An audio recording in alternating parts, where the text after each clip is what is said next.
దిన వాగ్దానము యెషయా 46:4. ముదిమి వచ్చే వరకు నిన్ను ఎత్తుకున్నవాడు నేనే, తల వెంట్రుకలు నెరయ వరకు నిన్ను ఎత్తుకున్నవాడు నేనే. ఎంత గొప్ప వాగ్దానాన్ని దేవుడు మనకి అనుగ్రహిస్తూ ఉన్నారండి. దినమున ఏమంటూ ఉన్నారు అంటే, ముదిమి వచ్చే వరకు నిన్ను ఎత్తుకున్నవాడు నేనే, తల వెంట్రుకలు నెరయ వరకు నిన్ను ఎత్తుకున్నవాడును నేనే. అవునండి, పుట్టినది మొదలుకొని దేవుని సన్నిధికి వెళ్ళే వరకు ఆయనే మనల్ని ఎత్తుకుని మనల్ని సంరక్షించే వారిగా ఉన్నారు అని దేవుడు సెలవిస్తూ ఉన్నారు.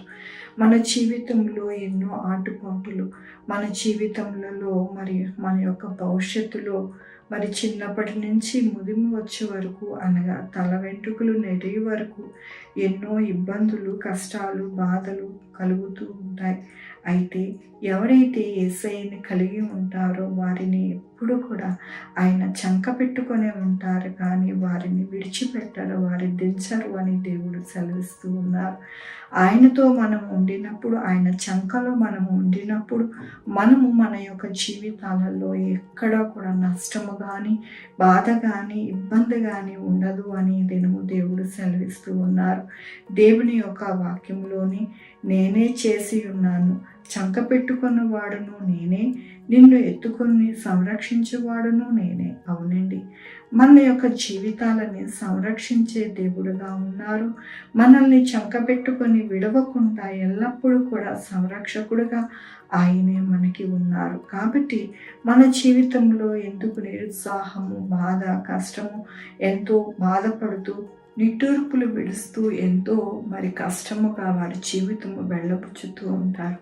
కానీ ఎప్పుడైతే యేసయ్య చెంతలో మనము ఉంటామో మన జీవితం ఎలా ఉంటుంది అంటే సుఖవంతముగా, సంతోషకరముగా, ఫలభరితముగా, అలాగే ధన్యులుగా మనము ఉంటామని దేవుడు ఈ దినమున సెలవిస్తూ ఉన్నారు. మనము ఎల్లప్పుడూ కూడా ఆయన దగ్గరగా ఉండడానికి మనం ప్రయత్నం చేయాలి, కానీ ఇంకా దేని కొరకు కూడా మనము మరి బాధపడుతూ ఆలోచిస్తూ ఉండకూడదు. దేవుని యొక్క వాక్యానుసారముగా జీవిస్తూ దేవుని యొక్క ముఖకాంతిని చూసేవారిగా మనము గడిపితే కనుక మన జీవితంలో దేనికి కొరత కానీ, ఇబ్బంది కానీ వాటిల్లదు. ఎందుకు అంటే ఆయనే మనకి సంరక్షకుడుగా ఉంటూ ఉన్నారు. కాబట్టి సంరక్షించు వారు మనల్ని ఆహారము అనుగ్రహిస్తారు, వస్త్రాన్ని అనుగ్రహిస్తారు, అలాగే మనము ఉండవలసిన షెల్టర్ కూడా ఆయనే అనుగ్రహిస్తారు. మన బిడ్డల భవిష్యత్తు, మన కుటుంబ భవిష్యత్తు కూడా ఆయనే మనకి తోడై ఉండి నడిపిస్తారు. కాబట్టి మన జీవితం ఎల్లప్పుడూ కూడా ఆయన చేతుల్లో ఉన్నదని మనము మరవకుండా ఎల్లప్పుడూ కూడా ఎంతో సంతోషభరితముగా ఉండి దేవుణ్ణి హత్తుకొని జీవిస్తే గనక మన జీవితము ఎక్కడా కూడా ఎటువంటి అపశృతి కానీ, ఎటువంటి ఇబ్బంది కానీ, ఎటువంటి కొరత కానీ ఉండదని దేవుడి దినము ఈ యొక్క వాగ్దానముతోనూ వాక్యముతోనూ మాట్లాడుతూ ఉన్నందుకు దేవునికి వందనాలు చెల్లిస్తూ ఉన్నాను. ఈ దినమున పుట్టినరోజు, పెళ్లి రోజు, అనేక శుభదినములు చేసుకుంటున్న వారందరికీ కూడా నిండారిగా శుభాకాంక్షలు తెలియజేస్తూ ఉన్నానండి. మీ జీవితంలో దేవుని యొక్క ఆశీర్వాదము, ఆయన బహుమానము, ఆయన దీవెన మీకు కలుగును గాక. ప్రార్థించుకుందామండి. యెహోవా దేవా, నా తండ్రి, నా ప్రభువా, మీ కృపా కనికరిస్తాను బట్టి నీకు వందనాలు, స్తుతులు, స్తోత్రం చెల్లించుకుంటున్నాను. గొప్ప దేవుడిగా మీరున్నారు నా ప్రభు. మమ్మల్ని చంక పెట్టుకుని నా ప్రభు ముదుము వచ్చే వరకు ఎత్తుకున్నవారు మీరే. మాకు సంరక్షకుడుగా ఉండే దేవుడిగా మీరున్నారు నాయన. మేము దేనికి కూడా దిగులు పడక, భయపడక, చింతపడక మేము మీ మీద ఆనుకుని మా జీవితము జీవిస్తామని నా ప్రభు నాయన మేము వేడుకుంటున్నామయ్యా.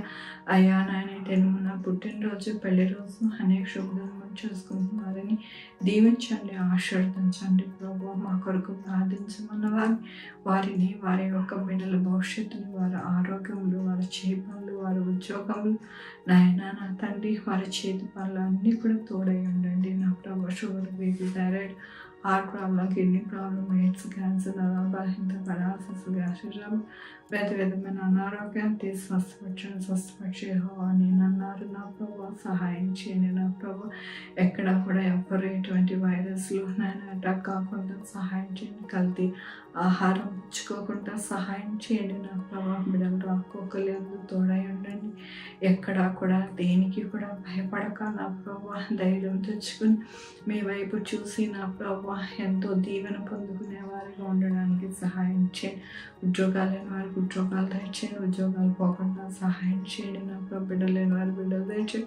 బిడ్డలకి సుఖమైన కానుక దయచేయండి. ఆయన తల్లి బిడ్డ క్షేమం ఉండడానికి సహాయం చేయండి. ఆయన కాంపిటేటివ్ ఎగ్జామ్స్కి, మామూలు ఎగ్జామ్స్కి ప్రిపేర్ అవుతున్న వారికి తోడై ఉండండి. జ్ఞానం ఇవ్వండి. నా ప్రభు సహాయం చేయండి. నా ప్రభు నాయన నా తండ్రి మరి స్కూల్స్కి, కాలేజెస్కి మరి నా ప్రభు ఆఫీసెస్కి వెళ్ళి వస్తూ ఉండగా ప్రతి ఒక్కరికి తోడై ఉండండి. నా ప్రభు మీ యొక్క కృపని నాయన ఎవ్వరికి కూడా నా ప్రభు విడిచిపెట్టక నా ప్రభు మీ కృపతో నేను నడిపించమని కోరుకుంటున్నా. ప్రభు నా యేసుక్రీస్తు పరిశుద్ధమైన నామమున అడిగి వేడుకుంటున్నాను తండ్రి. ఆమె తండ్రి, కుమార్, పరిశుద్ధాత్మ సదాకాలం మనందరికీ తోడై ఉండును గాక.